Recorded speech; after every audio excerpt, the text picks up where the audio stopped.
In 2019, Parker Finn wrote and directed a short horror film called Laura Hasn't Slept. In it, the titular Laura is beginning a therapy session with an unnamed therapist. She describes a recurring dream she's been having, one where a smiling man appears next to her. She describes this man's face as seeming fake, like it's a mask, and somehow she knows that this man wants to show her his real face beneath the mask. His grin is malicious, and Laura believes for some reason that if she sees his real face, she'll die. As she describes this to her therapist, it's clear she's at the end of her rope. As the title would imply, Laura hasn't been sleeping. The nightmare's too visceral for her to stand, and she's visibly worse for the wear. Her therapist maintains a cold demeanor throughout her testimony, before closing his notebook and asking Laura if she's certain she's still awake. Laura seems shocked as the room darkens and the therapist begins smiling ominously, revealing that indeed he is the smiling man from the story. As Laura watches, horrified, he begins to peel away his skin, telling Laura he wants to show her something. She turns away at the last second, covering her eyes and screaming, "You're not real!" When she turns back around, the man is gone. She wanders aimlessly around the room for a bit, before suddenly the man appears around her shoulder, skin flayed and screaming. Laura screams in horror, clutching her face, and right as the film ends, her skin begins to tear in the same way as the smiling man's. This short film is almost exactly 10 minutes, and it's incredibly boring. The actress who plays Laura is very average in her delivery. The setup is vague and unoriginal, and the ending is a derivative-ass jump scare and conclusion. I'd be willing to guess the majority of the budget went into the CGI, but even that is uninteresting and kinda bad. As someone who's seen a number of short horror films, both for this job and outside of it, I wouldn't list this one in even my top 20. It was so nothing. I guess that's exactly why Paramount decided it was worth turning into a full movie in 2020. AAA studios are notorious for throwing a little bit of money at an indie project, especially if it's horror, and cashing in on the buzz after a heavy marketing campaign. Only, it seems like these days, the only movies they're deciding to pick up are the most boring, soulless, cookie-cutter films they can find. In September of 2022, the full-length take on Parker Finn's tired-ass vision was released, after being made with a budget of $17 million. The film grossed over $100 million domestically and another $100 million internationally. The film was called Smile, and holy shit is it a bad movie. Before we start, let me address two criticisms I imagine will be made about this video. 1. Connor, it's just a movie. If you turned your brain off and just enjoyed it, it wouldn't feel as stupid. This is a criticism I always see people like YMS addressing in their videos, and until I became a YouTuber, I always thought it was an exaggeration. But that is almost verbatim one of the comments I got on the community post I first made about Smile. This is such a baffling claim to me. I'm going to explain something that I really thought didn't need explaining now. When you're watching a movie, you're actually watching a combination of different elements coming together to form a hopefully cohesive and interesting story. Things like characters, setting, dialogue, and framing, to name a few. A movie isn't just one thing, it's the interaction between a bunch of little things. So, when you introduce a character into the story, what's really happening is a new tiny piece of the movie is being shown, and that character can interact with other pieces of the movie, creating ripple effects, and that's a whole film. Watching any film, you have to make judgments about things like who you consider to be the protagonist and what level of danger your characters are in right now. That's how you stay invested in the plot, and how directors are able to manufacture emotional moments or periods of tension. These judgments are boosted by the pieces of movie I mentioned earlier, things like dialogue. However, if you quote-unquote turn your brain off watching a movie, you miss out on the subtleties of writing and directing that guide you through the narrative and coalesce into an actual good movie. Those judgments I was talking about who you connect with and what they're doing, just aren't possible to make well if you're watching uncritically. Which I think is the real failure of this comment. Watching a movie attentively and thoughtfully only ruins a movie if those same qualities were not utilized during that movie's production. I don't think anyone would say turning your brain off would help a movie like Interstellar or 2001: A Space Odyssey. In fact, it would make your viewing experience a lot worse. But that's because those are movies that require a lot of thought, effort, research, and passion to create. The two unfortunate truths are that A, Smile is a dumb movie, but B, a lot of people think horror movies are dumb in general, and that's how Smile is able to get a pass. Which leads me to that second potential comment. Connor, why do you care so much? How could a movie make you angry? If you hate it so much, just don't watch it.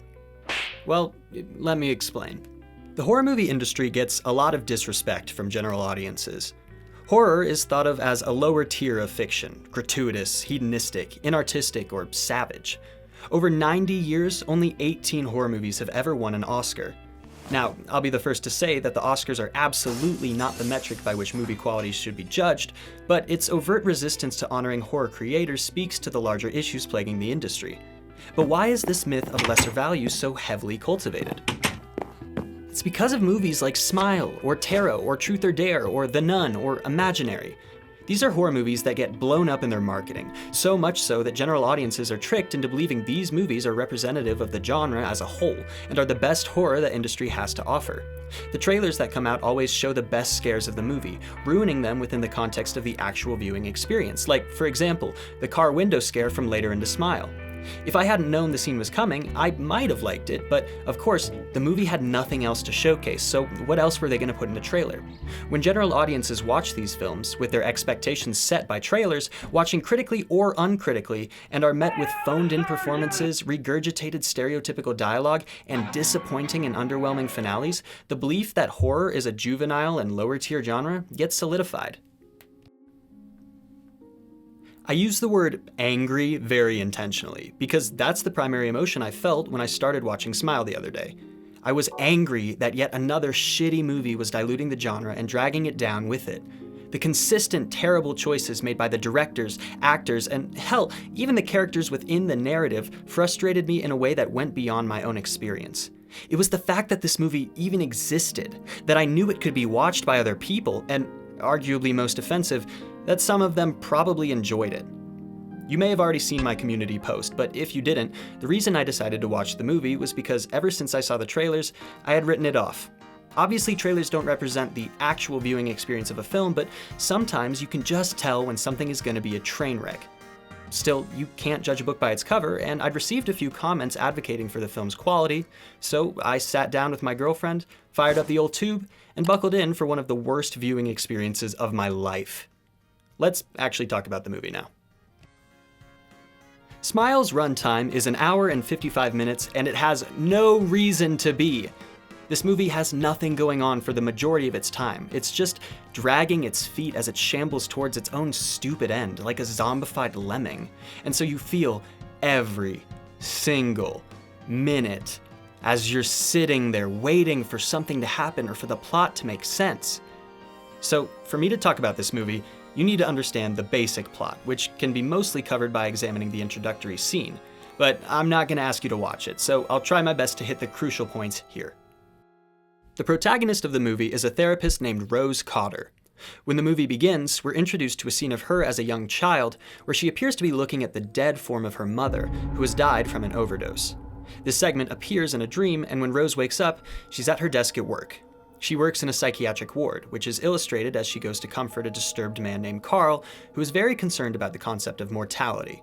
A girl is brought screaming into the building. This girl is Laura.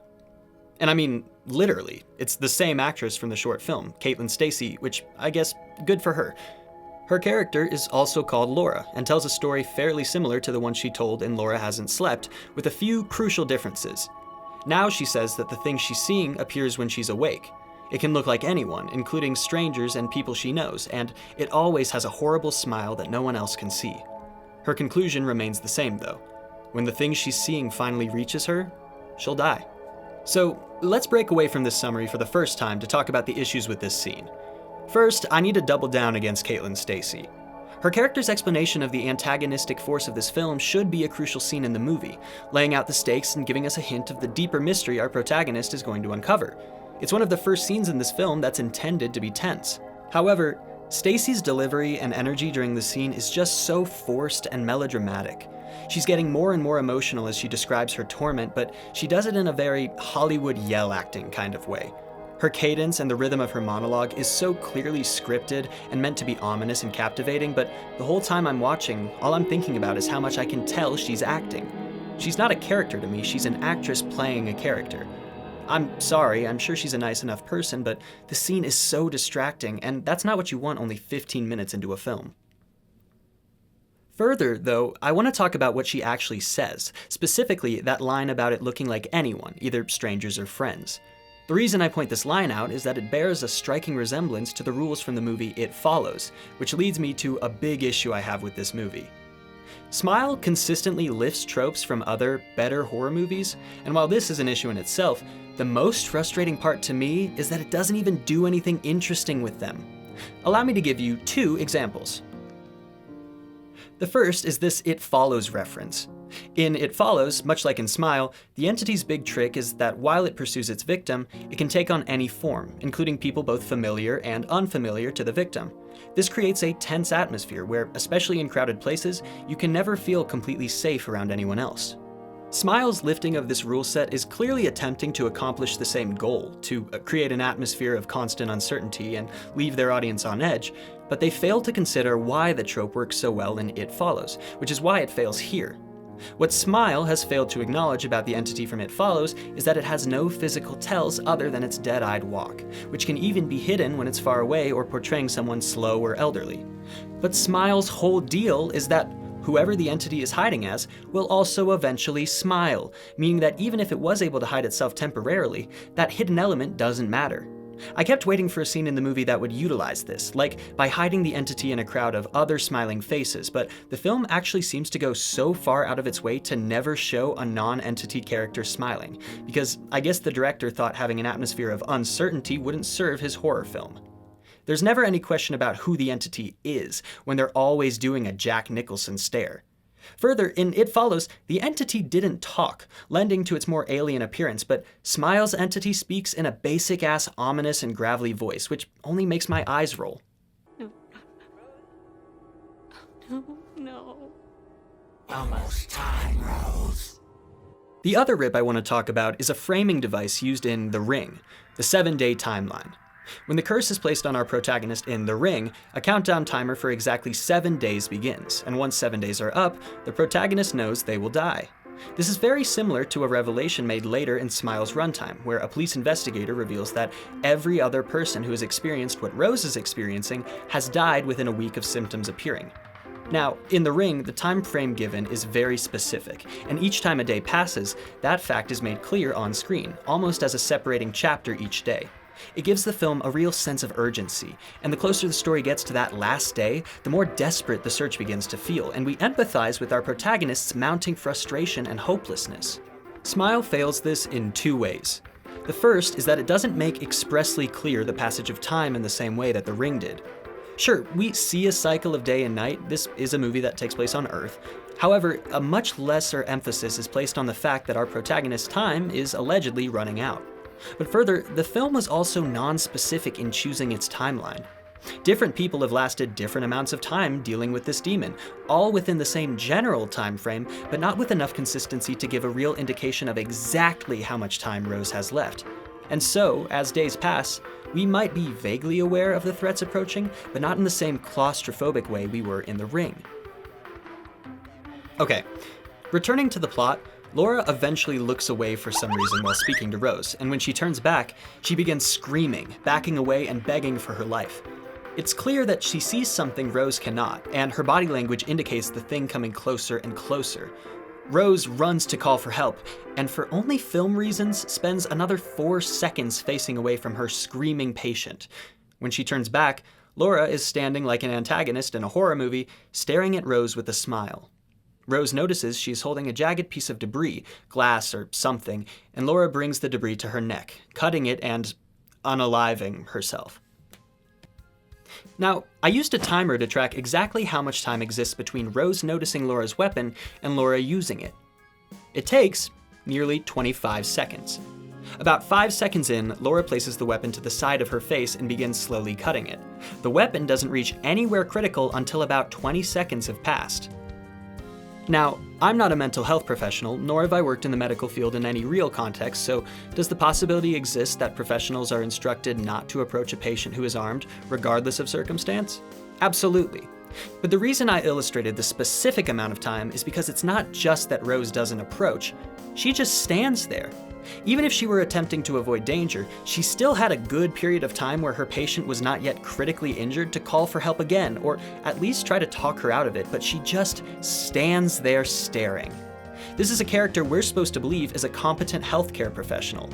I believe the film was going for some kind of thematic through line from this moment of inaction to a later revelation about her mother, but if that's the case, it does so clunkily and in a way that really hurts the characterization of the woman who is meant to be our protagonist.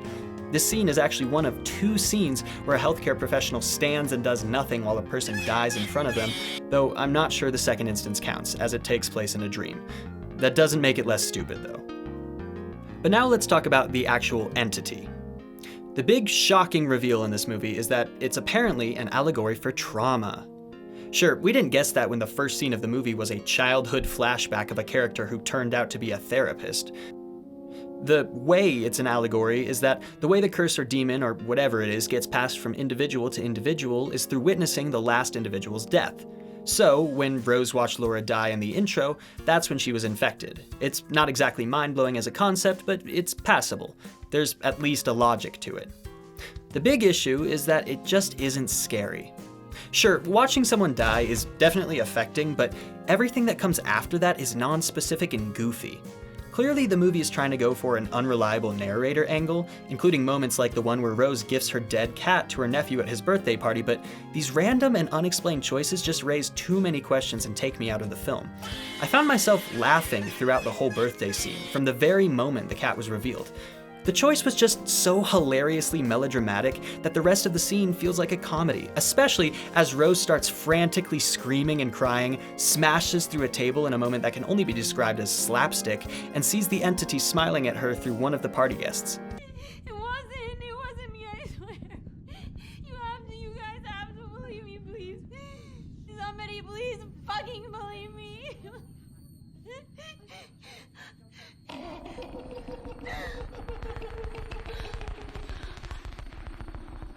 What the fuck are you? Leave me the fuck alone! You see her! You have to see her! Please, Holly, tell me that you see somebody! Please! Let's talk about the smile now. Upon close inspection, it doesn't appear that the movie is doing anything to affect the smile digitally. I guess learning from the ridiculousness of Truth or Dare. That doesn't mean it doesn't look stupid, though. It's really hard to take a horror movie seriously when every horror character is posing in a way that I would have when I was trying to look cool in front of the mirror in 4th grade. It's just so jarring, not in a way that's unsettling, but in a way that feels almost like a meme. There's a scene maybe 25 minutes into Smile that illustrates this perfectly. Rose is walking down the halls of the psych ward, passing multiple open doors when she reaches Carl's, who is sitting up straight on his bed, smiling at Rose.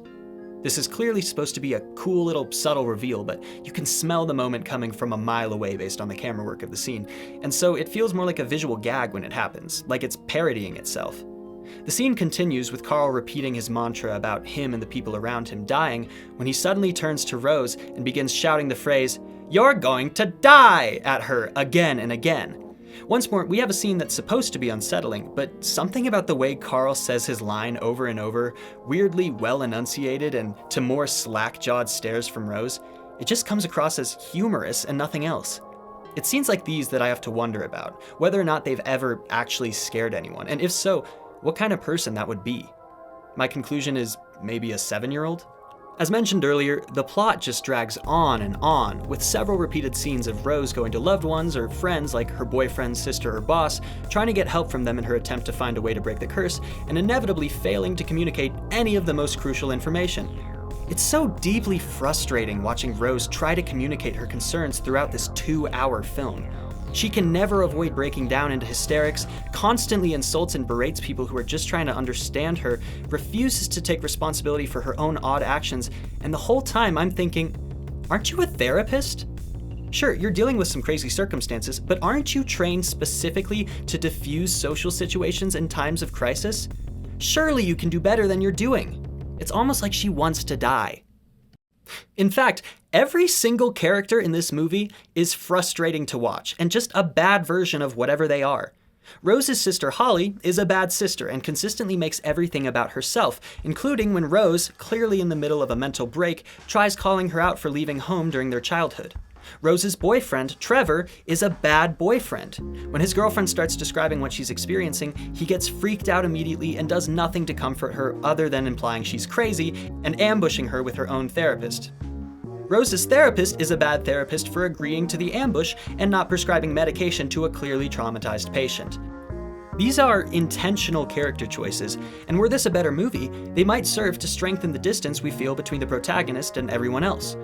However, Rose is just about the most frustrating character in the whole movie, so she fits right in. I truly don't understand why Rose goes to half the places she goes to, or does half the things she does. She is a definitively inconsistent, emotional, and unobservant character, and why is she the protagonist?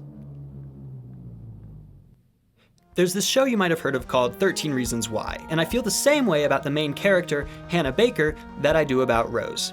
13 Reasons Why is a story, at least initially, about a teenage girl who makes the decision not to continue being a living person.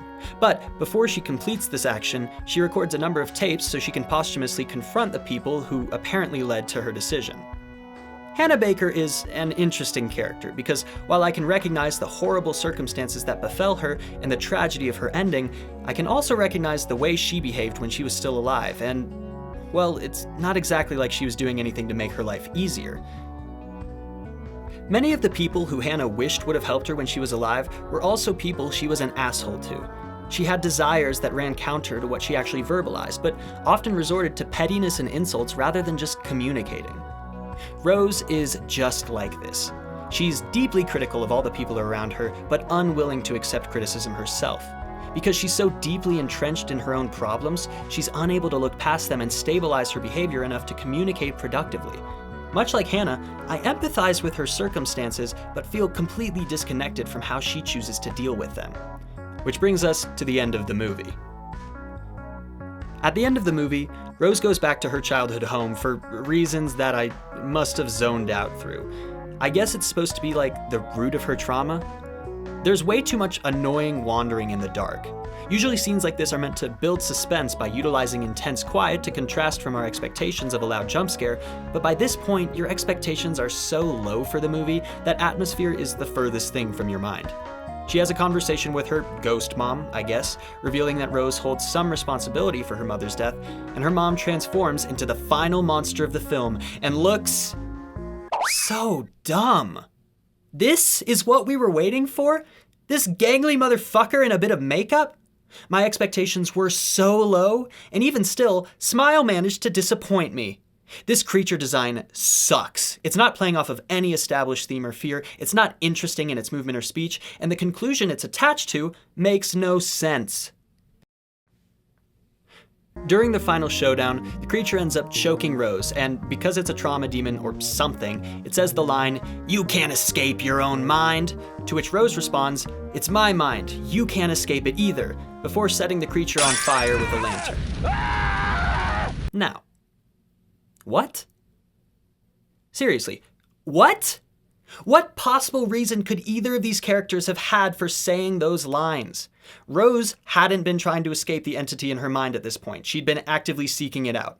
Further, her response seems to imply that somehow the entity made a fatal mistake, that she recognized some kind of weakness related to the character living in her mind. Except her follow-up move of smashing the lantern has nothing to do with that sentiment. This whole exchange is made of lines that sound cool if you turn your brain off, but otherwise just confuse the message of the story. The funniest part is, after that rad, triumphant line in action, it doesn't even work. The story ends with the revelation that Rose is still cursed, and she sets herself on fire in front of a character who's not even interesting enough to mention. And that's Smile.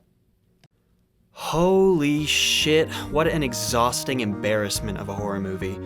It did nothing interesting, had no original ideas, no real point to make, no internal logic, no points of tension, suspense, or horror, and it was long as hell. I try to mostly reference horror that I'm passionate and excited about on this channel, because it's easy to write about things you love. But every once in a while, it's nice to give a little contrast and talk about something I hate. I think it makes the good stuff seem even better. Boneheads, I end this video with a request. Give horror its fair chance. If a movie comes out that you're not sure about, you should watch it first before deciding it's not for you. But also, Practice paying attention before deciding to watch something. Watch its marketing, the way the actors talk about it, the way people you respect the opinion of talk about it. It might take effort and it might be confusing, but it's better than the alternative. Don't give money to these kinds of movies. Don't tell these companies with your money that you're willing to watch mediocrity. Because if you love horror, you should do everything you can to keep it alive. If you're a bit more discerning, then maybe, just maybe, we can avoid... No, they're making a sequel. God damn it.